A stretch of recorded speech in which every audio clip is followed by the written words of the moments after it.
وأخيرا وبعد انتظار دام لأربع أيام تقريبا تم عرض الإعلان الأول لمسلسل السلطان محمد الفاتح الحلقة 42، وكان إعلان مثير وشيق ومليء بمعاني العزة والكرامة.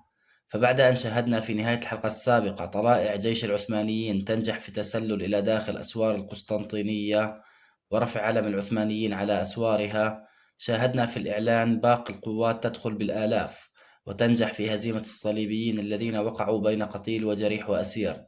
وشاهدنا في الإعلان نوتارس يقول للإمبراطور أنه لا خيار لدينا سوى الاستسلام.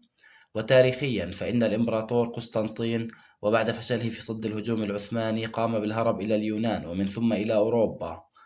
الحدث الأبرز في الإعلان كان قدوم السلطان محمد للإطمئنان على حالة خليل الجندرلي، والذي تعرض لإصابة قوية نهاية الحلقة السابقة بعد أن تم رميه بسهم. لكن على الأغلب فإن خليل جندرلي سيتعافى من إصابته، حيث أن خليل جندرلي تاريخيا مات بعد فتح القسطنطينية بعدة سنوات، كما أن الممثل الذي يقوم بتجسيد شخصية خليل جندرلي لم ينفصل عن طاقم المسلسل بعد. الآن وبعد نجاح السلطان محمد في فتح القسطنطينية أخيرا، فإنه سيبدأ التفكير في قادم الفتوحات، حيث أن فتوحات السلطان محمد امتدت من الشرق للغرب.